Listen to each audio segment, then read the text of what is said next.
سبزوات و میوه منبع اساسی ویتامین ها، عنصر ها، نخ های غذایی، پکتین ها،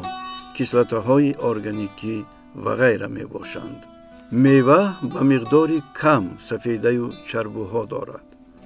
اما آن منبع بی‌بهای کربوهیدرات ها، ویتامین ها و عنصر ها می باشد. در این برنامه ما درباره خاصیت های غذایی و بعض خاصیت های شفایی نمودهای میوه. امروز ها البته میوه گیلاس پخته رسیده است، میوه شفتالو پخته رسیده است و میوه توت پخته رسیده است و می‌خواستیم که در این روز نسبت خاصیت های شفابخش زردآلو از نظر متخصص و از نگاه علمی با شما صحبت داشته باشیم. اصلا زردآلو یعنی رنگش زرد است، آلوی زرد، برای من هم زردآلو میگن و رنگ زردش از فلوانویدها وابسته است. خوشبختانه وطنش دیار تاجیکستان ما است و تاریخ نهایت بسیار ساله دارد و ترکیب یعنی شیمیاییش خیلی بالا است و اسرار اساسی شفابخشی زردآلو از ترکیب شیمیاییش وابسته است. بلندی درختش از 15 تا 20 متر هم یعنی زیاد می شود و درخت امروزها زردآلوهای پیش‌پزر پخته پیشنهاد ما شما شده است. هم زردآلو رو استفاده می‌برند، هم البته که یعنی مغز دانه او رو استفاده می‌برند و از زردآلو شیرینی‌ها تیار می‌کنند و او رو خشک کرده و یعنی زردآلوی قاق کرده 4 فصل سال استفاده می‌برند. خاصیت‌های اساسی شفایش به واسطه از ترکیب شیمیاییش وابسته است. در ترکیب شیمیایی زردآلو باشد یعنی ویتامین ها است، البته موادهای دوبلی است، فلوانویدها است، قند هست، ویتامین های گروه B1 B2 P و کسلات اسکوربینی هست، اوهر یعنی کرخمل هست، فلوانویدها است و یعنی این البته کفالت خاصیت های شفابخشی زردآلو را برای ما پیشنهاد میکند. اگر نسبت خاصیت های شفابخشی زردآلو حرف زنیم یادرس میشوم که او اصلا مواد خیلی معجزه‌ناک شفایی غذایی است که قبل از همه بدن را مستحکم میکند، مسئولیت را بلند میکند، یعنی قابلیت روحی روانی بدنی رو و البته که مسئولیت را بلند کرده و روده ها را ملایم میکند و البته که برای دل نهایت فایده دارد. در ترکیبش ناتری، کالی، کلسیم، مگنی، مقدار زیادی کالی دارد. المنت کالی باشد البته ما میدونیم که برای کار خوبی موشک‌ها نهایت فایده میرساند و ویتامین های گروه B هستند که به واسطه برای کار خوبی یعنی حالت های روح روانی، برای موشک های بدن، برای شوره های عصب بهترین است و مقدار کسلات اسکوربینی که در ترکیب زردآلو است، البته ویتامین C کسلات اسکوربینی یکی از ویتامین های هست که ارگانیسم او رو در یعنی خودش سینتز نمیکند و او رو در یعنی شکل تیار با توسط موادهای غذایی از بیرون میگیریم که زیاده از صدها در صدها و هزارها ریاکسیون شیمیایی بیولوژی بدن اشتراک میکند. از نظر علمی اگر نگاه کنیم در یک دقیقه در ارگانیسم ما شما زیاده از 36 میلیون ریاکسیون شیمیایی بیولوژی میگذرد و موقع ویتامین C کسلات اسکوربینوی در ارگانیسم نهایت زیاد است. یعنی البته که خاصیت های یعنی حالت های چندری الاستیکی رگ ها کاپیلرها را قوت میبخشد. در ارگانیسم ما شما زیاده از 100,000 کیلومتر کاپیلرها است. اگر گرد زمین 40,000 کیلومتر باشد پس کاپیلرهای یک انسان 2.5 مرتبه گرد زمین چرخ میزنند و موقع تاثیر فایده بخشی ویتامین C در ارگانیسم نهایت و نهایت زیاد است. بغیر از این چه در بالا گفتم یعنی فلوانویدها و موادهای دوبلی هست. موادهای دوبلی هم برای معده، برای روده نهایت فایده خوب دارد. اصلا یعنی روده ها را ملایم کرده، میکروبیوتیک هایی که در روده های ما هستند و آنها 2.5 قریب زیاده از آن کیلوگرم وزن دارند و 38 تریلیون میکروبیوتیک هایی در روده های ما شما هستند. یعنی بعد استعمال زردآلو خاصیت های فیزیولوژی آنها و یعنی سینتز کربوهیدرات ها، چرب ها، سفیده ها، ویتامین ها و البته که تمام موادهای شفایی هم از همین میکروبیوتیک ها وابسته است و پلیساکارید ها و ببینید که البته یعنی 80% مسئولیت بدن اگر از در روده های ما یعنی از روده های قفس پیدا می شود و 80% البته که یعنی موادهای گرمون سیروتونین که این گرمون خوشبختی، گرمون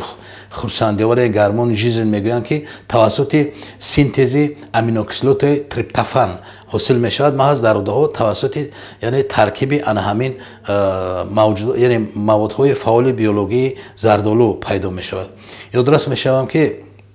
зардолу албатта барои асабҳо ҳам хуб аст, барои бедорхобӣ хуб аст, дилро қувват мебахшад ва мушакҳои дилро қувват мебахшад ва агар мо донаи ӯро истеъмол кунем, донааш ҳам хеле фоидаи хуб дорад, вале ҳамчун мутахассиси касбӣ ёдрас мешавам ва махсусан ба модарон яъне албатта маълумот медиҳам ки кӯдакони мо албатта дар баробари оне ки хурди зардолуро аз дарахташ шапидаю дар бағалҳо чиндаю ҳатто ношиста ҳам мехӯранд, вале зардолуи тахро истифода бурдан, донаашро мағзи донаашро бисёр истифода бурдан хеле хавфнок аст, чунки дар мағзи донаи зардолуи тах як алкалоиди яъне албатта ки заҳрнок бо номи амигдалин ҳаст ва агар ӯро кӯдакон бисёр истеъмол ё умуман одами калонсол бисёр истеъмол кунад, яъне аз он дар рӯдаҳо дар зери таъсири шира шарбати рӯдаи меъда ба кислотаи синили кислота ҳосил мешавад ки яъне баданро отравление мекунад, яъне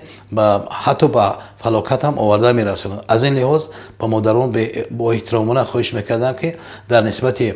истеъмоли донаи талхи зардолу нисбати фарзанданашон хеле боэҳтиёткор бошанд.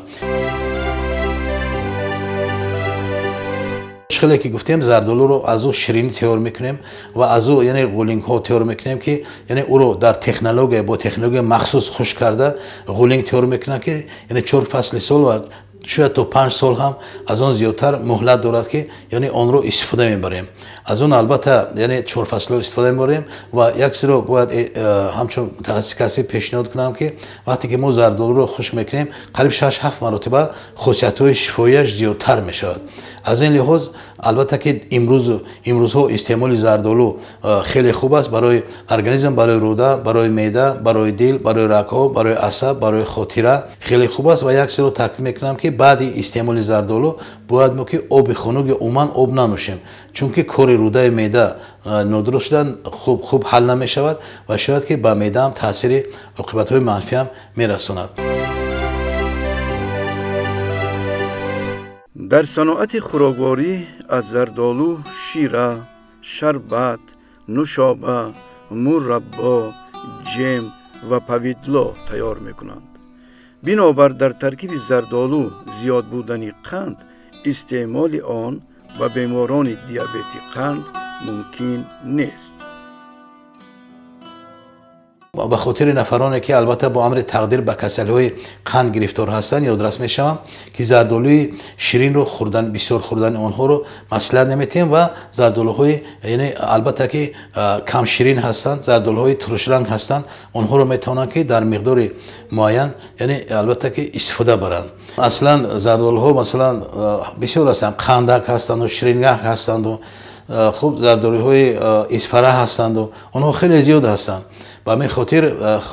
фикр мекунам ки албатта номҳои онҳоро гирифтан ҳам барои мо донистан ҳоҷат нест, вале мебинем ки дар бозорҳо вақте пешкаши мо мекунанд, дар ҳақиқат яъне аз ширинияшон ҳар як инсон миҷоз дорад ва вобаста ба миҷозаш намун зардолу агар ширин аст, агар талх аст, агар тунчу туруш аст, яъне ба он одам албатта ки миҷозаш мекашад ва мувофиқи миҷоз агар мо яъне меваҷотҳоро истеъмол кунем мо хато намекунем ва ёдрас мешавам ки 80% саломатӣ ҳам аз нуқтаи назари илми нутритсиология ки нутрикум ғизо ва логия илм ҳаст, аз ғизо вобаста аст. ва албатта яъне масъулияти мо, ҳастии мо, зебогии мо, хуб албатта ки зеҳни мо, қаду қомати мо, қуввату дармони мо бевосита аз ҳамин ғизо вобаста аст. Вале дар байни тамоми маводҳои шифоӣ ғизоӣ ватани беишосоямон зардолу мавқеи хеле баланд дорад, чун ангур, анор, анҷир, чормағз, писта, мавиз ниҳоят баланд аст. ҳар як инсон албатта ки бояд бо миқдори муайян истеъмол кунад. хуб ба фикрам ки аз 7-10 зиёд иҷозат мумкин нест, дар як рӯз агар 5таи, 7таи 3 маротиба кифоя аст. вале азбас ки чихелек дар боло гуфтам, зардолуи хушк яъне хушк карда шуда албатта ғизонокияш, қувватнокияш хеле баланд аст. ба ин хотир 5-6 донаги ҳар рӯзӣ истифода бурдан кифоя аст. ҳар як организм яъне албатта ки миҷоз дорад,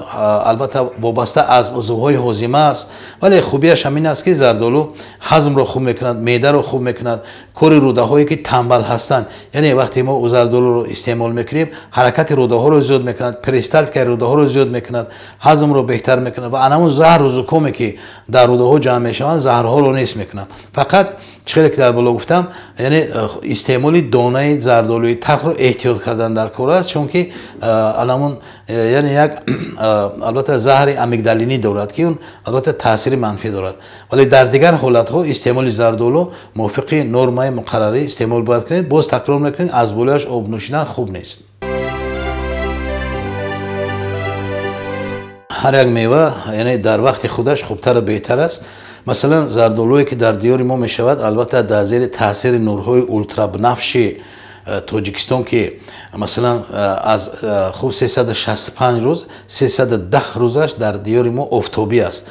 و انمی خود آفتاب را اگر ما از نظر علمی نگاه کنیم 10 در درجه 25 نور دارد، شاید که 10 تریلیون نور دارد، ولی اصلا به زمین ما 3 نورش میآید، گرمیش میآید، روشنیش میآید و نورهای اولترا بنفشش میآید.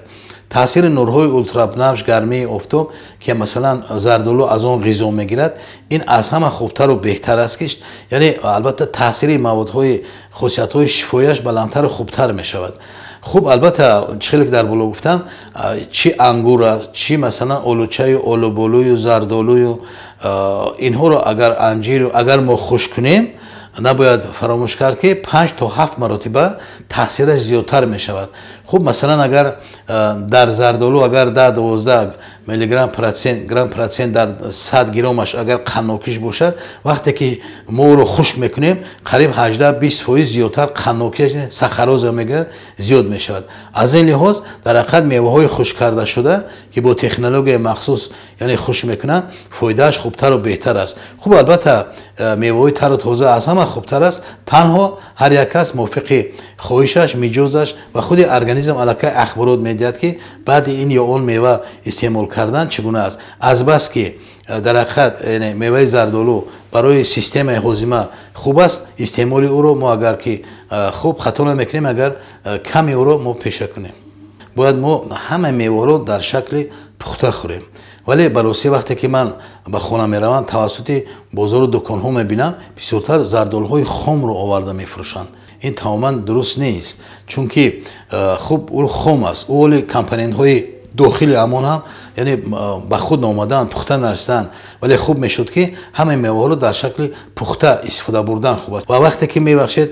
میوه وقتی که خام هست اون زهر است، اون باید پخته رسد، اون هزارها ریاکسیون شیمیایی بیولوژی در اون میوه رفته ایستاده است، اون کمپانین هایی که در داخل اون هست حالا پوره نشده است، حالا نیم پوره هست، چون که از یک کمپانین دیگر پیدا میشود در زیر ریاکسیون شیمیایی بیولوژی میرود. اوراهایی که میبرند و استعمال میکنند ممکن نیست، چون که برادرها تاثیر منفی میرساند. خب البته آنها ترش هستند، مقدار کسلوته اسکوربینی زیاد است. یادداشت میشن که وقتی که مثلا پرده گازک لحاب روده معده است، گاستریت است، ایروزی است، یز و زخم ها است، زردآلو رو بسیار خوردن مثلا مسئله نمیتیم اگر خام باشد، چون که وای